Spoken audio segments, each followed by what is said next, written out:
రే చిన్న ఆట ఆడదాం, కింద బెత్తేసాను, 3 అంకెలు ఎక్కెడతాను, ఎవడెక్కడ రాకూడదురా, నేను కింద నిద్రపోతున్నాను. ఒకవేళ ఎవడైనా నిద్రపోవాలంటే నాతో పాటు నేను 3 అంకెలు ఎక్కెడుతున్నాను. ఆ 3 అంకెలు ఎవడైతే నాతో పాటు వస్తాడో వాడెక్కడ నిద్రపోవాలి. అసలు ఇందులో చెల్లిని కానీ అమ్మని కానీ ఆడనివ్వను అన్నాడు. అంతే ఆట. డాడీ మీ ఎదురు ఆడతామన్నారు. ఎల్లు 1 2 3 టక్ మన మంచం మీద దిగేశారు. టక్ అంతప్పుడుగా పడుకోండి, చెల్లిని అమ్మని అసలు పోండి మీ ఇద్దరు మంచం మీద. భక్తులు ఏమిస్తారా అని నమ్ముతారు, కానీ ఈ దేవుడి దగ్గరకు వచ్చిన తర్వాత నువ్వు మాకు ఇంకేం ఇవ్వాల్సిన అవసరం లేదు, ఉన్న దానిలో మేము తృప్తిగా బ్రతకడం నేర్చుకున్నాం. ఇది భక్తి అంటే, గుర్తుపెట్టుకోండి. మీరు బయటికి వెళ్ళి చూడండి, ఈదుల్లో ఇలా రోడ్ని వెళుతుంటే ఈదుల్లో డ్రైనేజీల పక్కన బరకాలు వేసుకుని బతుకుతున్నారు. మీరు చూడండి, అలాంటి బతుకు నీకు ఇచ్చాడు దేవుడు. చక్కటి ఇల్లు ఉంది నీకు, చక్కటి మంచాలు ఉన్నాయి నీకు, ఫర్నిచర్ ఉంది నీకు. మనం ఎంత లగ్జరీగా బతుకుతున్నాం, అయినా యేసు ప్రభుని మనం అడుగుతాం. బయటికి వెళ్ళి చూడాలి, డ్రైనేజ్ పక్కన ఆ టబ్బ దగ్గర, ఆ డస్ట్బిన్ దగ్గర తినేసిన ఇస్తర్లు, ఎంగిలి ఇస్తర్లు పడేస్తే ఆకులు ఉన్న కొంచెం అన్నం అంతా కలుపుకొని ఇంత ఆకులు వేసుకుని పక్కనే అక్కడ అశుద్ధమని అక్కడ కూర్చొని తింటున్నారు బతుకులు. పాచన్నం పరవన్నంలా తింటున్నారు. బయటకు వెళ్ళి చూడండి, నీకు అలాంటి బతుకు ఇచ్చాడు దేవుడు. ఉదయం వండుకున్నది మధ్యాహ్నం తిన్నాం, మధ్యాహ్నం వండుకున్నది సాయంత్రం తిన్నాం, రాత్రి కూడా ఉదయం తిన్నాం. 3 పూట్ల లగ్జరీగా బతుకుతున్నాం. కానీ మనకు యేసు ప్రభు ఎంత ఇచ్చాడో మనకు అర్థం కాక మనం అడుగుతాం, ప్రవ్వా 3 వారాలు చచ్చికొచ్చాను, ఏమి ఇస్తా ప్రవ్వా? నీకు చాలా ఇచ్చాడు రా, నీకు చూడడం రావట్లేదు. నీకు చాలా ఇచ్చాడు, చూడడం రావట్లేదు. బయటికి వెళ్ళి చూడు పరిస్థితులు ఎలా ఉన్నాయో. ఆ నైజీరియా ప్రాంతంలో చూడు, మట్టిని మెత్తగా జల్లించుకొని ఆ అరుసుల్లా చేసుకుని మట్టిని అరుసులు తిన్నట్టు తింటారు. బయటికి వెళ్ళి చూడు, నిన్నేమైనా మట్టి తినమన్నాడా? చక్కటి ఆహారం తింటున్నావు. బయటికి వెళ్ళి చూడు, ఇల్లు లేదు, నీకు ఈ ఇల్లు అయినా ఉంది. ఈ ఇల్లు చూసినవంట, ప్రవ్వా నాకు బిల్డింగ్ ఎప్పుడు ఎత్తావు, నీకు పెంకిటిల్లు అయినా ఉంది, లేదా నీకు ఈ బిల్డింగ్ అయినా ఉంది. బయటికి వెళ్ళి చూడు, ఆ బరకం కూడా సరిగ్గా లేదు, ఆ మురుకు బట్టల కింద నిద్రపోతున్నారు. బయటికి వెళ్ళి చూడండి, ఏజెన్సీకి ఎక్కడికైనా వెళ్ళి చూడండి. కరెంట్ అంటే తెలియని కుటుంబాలు ఉన్నాయండి. కరెంట్ అంటే తెలియదండి వాళ్ళకి. ఈ రోజుకి కరెంట్ అంటే తెలియదు వాళ్ళకి. దీపాల కింద కూర్చొని చక్కగా తల్లి నలుగురు కూర్చొని భోజనం చేసి ఆ దీపాల కింద ఆ కరెంట్ లేని ఆ ఇల్లుల్లోనే లేదా ఆ గుడుసుల్లో నిద్రపోతారు. నాకు లగ్జరీ లైఫ్ ఉంది మనకి. ఎవరి గదులు వాళ్ళవే, గదికి ఒక ఏసీలు ఉన్నాయి మనకి. లగ్జరీ లైఫ్ ఉంది మనకి, రంగురంగు లైట్లు ఉన్నాయి మనకి, కూర్చోడానికి లగ్జరీ సోఫా సెట్లు ఉన్నాయి, ఎన్ని ఉన్నాయండి మనకి. ఎంత లైఫ్ ఉంది మనకి. ఇన్ని దేవుడు ఇచ్చినా మనం అడుగుతాం, ఇంకా ఏమిస్తా ప్రభు అంటే దేవుడు అన్నాడు, నేను ఇవ్వాల్సినవి చాలా ఇచ్చాను, నీకు తృప్తిగా బ్రతకడం రావట్లేదు. తిమోతి, అక్కడ పోయిన వాళ్ళు ఏమిస్తావా అని నమ్ముకుంటారు. అక్కడికి పోయిన వాళ్ళు దేవుడా లేదా దేవత ఏమిస్తావా అని నమ్ముకుంటారు. కానీ ఈ దేవుడి దగ్గరకు వచ్చాక ఏమిస్తావు కాదు ప్రభువా, మా కొరకు అన్నిటికన్నా ముఖ్యంగా మా కొరకు ప్రాణం ఇచ్చావు చాలు, రక్తం ఇచ్చి మమ్మల్ని సంపాదించావు చాలు, బతుకు లేని మాకు ఒక బ్రతుకునిచ్చి ఒక పౌరుషత్వం ఇచ్చి ఇదిగో నీ రాజ్యంలో నిలబెట్టి ఏమాత్రం అర్హత లేని మమ్మల్ని నరకానికి జారిపోయే మమ్మల్ని నేడో రేపు వచ్చి మేఘాల మీద తీసుకుని వెళ్ళి నీ నిత్యత్వంలో నిలబెట్టడానికి మాకు పౌరుషత్వం ఇచ్చావు. ఇంకేం కావాలి ప్రభువా? ముక్కుతూ మూలుగుతూ బతికేది గట్టిగా బతుకుతూ ఒక 60 ఏళ్ళు బతుకుతాం ఈ భూమి మీద. ఈ 60 ఏళ్ళ జీవితంలో ఏమిస్తామని అడగడం మా బుద్ధిహీనమైన భక్తి ప్రభువా. మాకు బుద్ధి లేదు. తిమోతికి చెప్తున్నాడు, నాయన తిమోతి అది అడగొద్దని చెప్పు. ఒక మాట అయితే గట్టిగా చెప్పు, ఈ లోకంలోకి ఏమీ తీసుకుని రాలేము, ఈ లోకం నుండి ఏమీ తీసుకుని పోలేం. పౌలు గారు అంటున్నారు ఆ మాట కిందికి చదవండి ఒకసారి. కాగా అన్న వస్త్రము గలవారమై వాటితో తృప్తి పొంది ఉందదు. దేనికట? అన్న వస్త్రములు గలవారమై. ముగించేస్తున్నాను. పౌలు గారికి దేవుడు గట్టిగా ఏమి ఇచ్చాడంటే ఏమేమి లేదు, అన్నము వస్త్రము. నేను ధైర్యం చేసి ఒక మాట అడుగుతున్నాను, పౌలు గారికి ఇచ్చింది అన్నము వస్త్రం ఇచ్చాడండి. మనకు సొంత ఇల్లులు ఉన్నాయి, మనకు సొంతంగా గదులు ఉన్నాయి, మనకు బైక్స్ ఉన్నాయి, లగ్జరీ లైఫ్ ఉంది. పౌలు గారికి ఏముందంటే ఓ పూట తింటాడు, మరో పూట తింటాడు, ఓ పూట కట్టుకుంటాడు బట్టలు, మరో పూట వాళ్ళ వస్త్రహీనంగానే తిరిగిన ప్రదేశాలు ఉన్నాయి వాళ్ళకి. అపోస్తుల జీవితాలు చూస్తే అడవుల్లో తిరిగారు, రంపాలతో కోయబడ్డారు. వాళ్ళు అడిగారు, ఇంత సేవ చేస్తున్నారు, దేవుడు మీకు తగిన టైంకి కూడా మీకు భోజనం పెట్టట్లేదు, అసలు ఆ దేవుడి కొరకు మీకు ఏమనిపిస్తుంది అంటే వాళ్ళు అంటారు, ఆ దేవుడు మేమేమన్నాం, ఎందుకంటే మాకు ఏ స్థితిలో ఉండడమైనా మాకు ఇష్టమే అంటారు. ఇది కదా భక్తి అంటే. ఏమిస్తావు అని అడగడం కాదండి. ప్రభువా మాకు ఇచ్చావు చాలు, మాకు చాలా చేసావు చాలు. ఎందుకంటే ఇవి లేని వాళ్ళు కూడా బయట ఉన్నారు. కంచం నిండా అన్నం పెట్టుకుని కూర్చున్నప్పుడు ఈసారి ప్రార్థన చేసినప్పుడు ఈ మాటని జ్ఞాపకం చేసుకోండి. ప్రభా, వేడి అన్నం, తెల్లటి అన్నం తింటున్నాం ప్రభా. ఇలాంటి అన్నం లేని వాళ్ళు ఎంతమంది ఉన్నారు ప్రభా. ఈ అన్నం తిన్నప్పుడల్లా నేను స్తుతిస్తానని ప్రార్థన చేసుకో, గుర్తుపెట్టుకో. భార్యతో గొడవడుకో, సారు ఎవడ గాయమన్నాడే, ఆ సారు లేనివాడు కూడా ఉన్నాడు, బయటికి వెళ్ళి చూడు. ఈ కూర నేను తిన్నాను అనుకో, ఆ కూర లేని వాళ్ళు కూడా ఉన్నారు, బయటికి వెళ్ళి చూడు. యేసుప్రభు నమ్ముకున్న తర్వాత మీరు ఏం నేర్చుకున్నారంటే, బయట నీ పొరుగు వారికి, నీ సహోద్యోగులకి, లేదా నీ స్నేహితులకి, నీ ఎదురింటి వారికి, పొరుగింటి వారికి చెప్పాలి. యేసుప్రభు నమ్ముకున్న తర్వాత ఏం నేర్చుకున్నారంటే, ఆ బయట వారికి చెప్పకుండానే అర్థం అవ్వాలి. వీళ్ళంతా తగ్గించుకోవడం నేర్చుకున్నారండి యేసుప్రభు నమ్ముకున్న తర్వాత. అది మాట్లాడుకోవాలి మన గురించి బయట. యేసుప్రభు నమ్ముకున్న తర్వాత ఎమ్మెల్యేలా తిరుగుతున్నాం, మనం మంత్రుల్లో తిరుగుతున్నాం, మనం నడుతున్నాం. తిరగొద్దు అంటలేదు, దేవుడు దీవిస్తాడు. కానీ గుర్తుపెట్టుకోండి, అలా ఉండడం తెలియాలి మనకి, ఇలా కూర్చోవడం కూడా మనకి తెలియాలి. పౌలు గారికి ఏముందంటే ఏమీ లేదు. ఒక ఎగ్జాంపుల్ చెప్పి నేను ముగించేస్తాను. ఉన్నతంగా సేవ చేసే దైవజనులు ఉన్నారు, చక్కటి సేవను జరిగించాలంటే మహానుభావులు ఉన్నారు కనుకే ఈ సృష్టి ఇంకా పనిచేస్తుంది. అయితే ఎప్పుడో దీన్ని మడతడి తీసుకెళ్ళిపోతాడు దేవుడు. చక్కటి సేవ జరిగిస్తున్నాడు ఆయన. మన మధ్య, మన ఇలాకాల్లో కూడా సేవ చేస్తున్న వాళ్ళు కనబడుతుంటారు.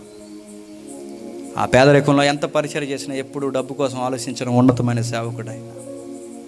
సిటీలో సేవ చేస్తున్నాడు. ఆ పాస్టర్ అమ్మకి అప్పటికే 2 బిడ్డలు, మగపిల్లలు 8 పిల్లలు ఉన్నారు. మళ్ళీ ఇప్పుడు ఆడపిల్ల పుట్టింది. ఆడబిడ్డ పుట్టినప్పుడు ఇప్పుడు బాలెంత, చిన్న బిడ్డ, నెలలు నిండిన బిడ్డ. ఆ సిటీలో సేవ చేస్తాడు. ఆ సిటీలో సేవ అంటే రెంట్ చాలా రేటు ఉంటుంది. ఒకే గది, ఆ గదిలోనే అన్నం వండుకోవాలి, ఆ గదిలోనే నిద్రపోవాలి, ఆ గదిలోనే తల్లి నలుగురు ఉండాలి, ఆ గదిలోనే వాళ్ళకి అన్నీ ఇంతే చిన్న గది. ఆ గదికే చాలా కాస్ట్ రెంట్. ప్రార్థనకి వెళ్ళి వచ్చాడు, పాస్టర్ గారు అక్కడ ఉన్నారు. ఆ ఆడబిడ్డ, నెలల నిండిన బిడ్డ అక్కడ ఉంది. ఇప్పుడు ఆ మంచం మీద 2-3 కన్నా ఎక్కువ నిద్రపోలేరు. కానీ మంచం ఒకటి ఉంది ఆ గదిలో. ఇప్పుడు బిడ్డలిద్దరు, ఈయనొకడు, ఇప్పుడు చంటి బిడ్డ, ఆవిడ. ఎంతమంది ఉన్నారు? 5 ఉన్నారు. 5 ఆ మంచం సరిపోదు. ఇప్పుడు పాస్టర్ గారికి ఏం చేయాలో అర్థం అవ్వట్లేదు. ఈ కుర్రోళ్ళ కింద నిద్రపుచ్చితే ఏడుస్తారా? అందరికన్నా ముందు ఎక్కేస్తారా? 2 కుదురులేని బిడ్డలిద్దరు ముందు ఎక్కేశారు మంచం. మేము దిగమంటే దిగమని. ఇప్పుడు పాస్టర్ గారు దిగండ్రా అంటే, చెల్లి అమ్మ అందుకే నిద్రపోతారు దిగండి అంటే, ఆ బిడ్డలకి ఏమర్థం అవుతాయి? అమ్మ బాలింతంటే వాళ్ళకి తెలియదు. చెల్లి నెలల్లో పిల్లరా కింద నిద్రపోవాలంటే వాళ్ళకి అర్థమవుదు. ఇప్పుడు దిగమంటే అల్లరి చేస్తారు. అర్ధరాత్రి ఏడిస్తే బయట ఒక టాక్ ఉంది, ఈ క్రైస్తవులు అర్ధరాత్రి వరకు నిద్రపోవాలని. ఇల్లు కూడా ఖాళీ చేసేయమంటారు. పాస్టర్ గారు ఏం బాధపడలేదు. కింద ఒక బెత్త వేసాడు, ఒక మాట అన్నాడు, రే చిన్న ఆట ఆడదాం. కింద బెత్త వేసాను, 3 అంకెళ్ళు ఎక్కెడతాను, ఎవడెక్కడ రాకూడదురా, నేను కింద నిద్రపోతున్నాను. ఒకవేళ ఎవడైనా నిద్రపోవాలంటే నాతో పాటు నేను 3 అంకెళ్ళు ఎక్కెడుతున్నాను. ఆ 3 అంకెళ్ళు ఎవడైతే నాతో పాటు వస్తాడో వాడెక్కడ నిద్రపోవాలి. అసలు ఇందులో చెల్లిని కానీ అమ్మని కానీ ఆడనేవాడు అన్నాడు. అంతే ఆట. డాడీ మీ ఎదురు ఆడతామన్నారు. ఎల్లు 1 2 3 టక్ మన మంచం మీద దిగేశారు. టక్ అంతప్పుడుగా పడుకోండి, చెల్లిని అమ్మని అసలు రాడు, పొండ మీ ఎదురు మంచం మీద కన్నాడు. అంతే. 3 కింద నిద్రపోయారు, తల్లి చెల్లి పైన నిద్రపోయారు. మీకు ఏమర్థం అవుతుంది? ఉదాహరణ అంటే ఏమర్థం అని చెప్పనా? నీ సేవ ఇంత చేస్తున్నాను ప్రభువా, కనీసం నా బిడ్డలకు మంచం కూడా ఇవ్వలేకపోతున్నాను. నీ సేవ ఇంత చేస్తున్నాను ప్రభువా, కనీసం ఒక సొంత గది కూడా నాకు లేదు. నా బతుకేంటి ప్రభువా అని ఏడలేదండి ఆ సేవకుడు. కష్టాల్లో కూడా భార్య పిల్లలతో నవ్వుతూ బతికేస్తున్నాడు. చూసారా? అది భక్తి అంటే. గుర్తుపెట్టుకోండి, అదే భక్తి అంటే. నాకు మంచం లేదు, కొంచెం లేదు, నాకు ఇది లేదు, అది లేదు కాదు. ఏ కంప్లైంట్స్ ఆ పాస్టర్ గారు చెప్పలేదు. ప్రభువా ఎలాగున్నా తృప్తిగా బతికేస్తాను, నేను ఎప్పుడు అడుగు, నా కంకణం ఒక్కటే, నీ కొరకు బోధిస్తూ బోధిస్తూ బతికేస్తాను. అంతే. ఇది కదండి తృప్తి అంటే. మన యేసుప్రభు నమ్ముకున్న తర్వాత ఏమిస్తా కాదు ప్రభువా, మాకు చాలా ఇచ్చావు, అన్నిటికన్నా ముఖ్యంగా నీ ప్రాణం ఇచ్చావు. నేను చేయాల్సింది ఏదైనా ఉందంటే మేమే నీకు చేయాలి తప్ప నువ్వు మాకేం చేస్తావు ప్రభు? అన్నీ చేస్తావు. మా తల్లి గర్భంలో ఉన్నప్పుడే మమ్మల్ని ఏరుగా చేసావు. ఈరోజు మా బిడ్డలు చకచక ఆడుకుని మా కళ్ళ ముందు తిరుగుతున్నారంటే, ఈరోజు చాలామంది బిడ్డలకు ఆరోగ్యాలు లేక హాస్పిటల్ చుట్టూ తిరుగుతున్నారు ప్రభా.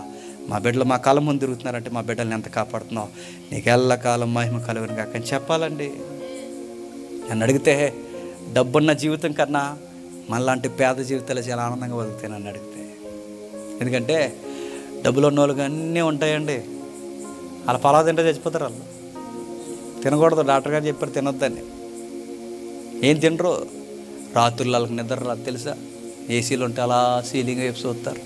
మనకి ఏసీ ఉండదు, ఏముండదు, అలాగ అప్పుడే తింటాం. ఇప్పుడు మెదుగులు వెంటనే నిద్ర వచ్చేద్ది. అడుగుతున్నాను, దేవుడిచ్చిన గొప్ప దీవుల్లో ఒక దీవెని ఏంటి చెప్పిన, నిద్రపోవడం కూడా దీవెనే, గుర్తుపెట్టుకోండి.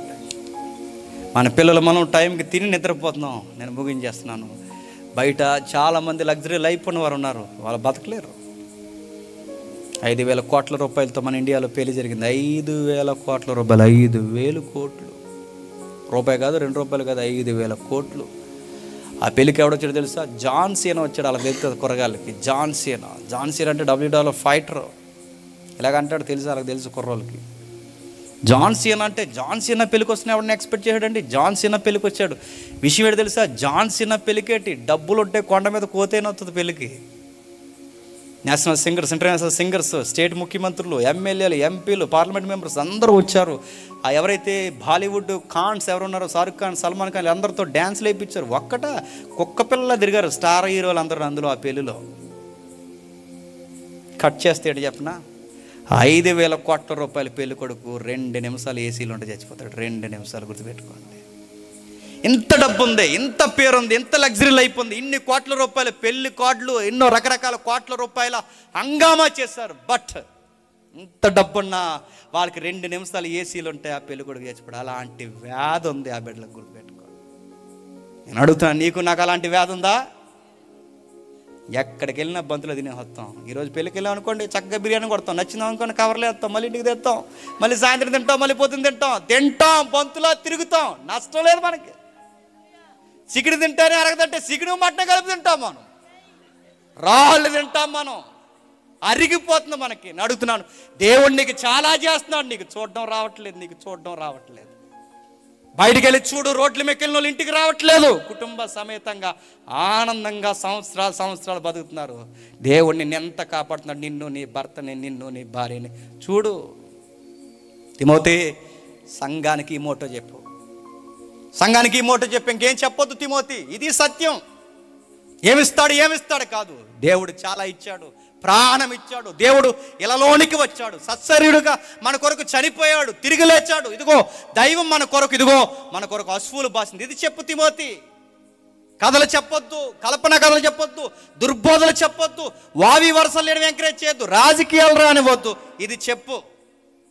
ఇంత చెప్పాక నాకు సర్టిఫికేట్ ఇస్తారు. ఏం చెప్పాడు ఆ కుర్రోడు రాత్రి అంటే, దేవుడిని ఏం అడగొద్దని చెప్పాడంట.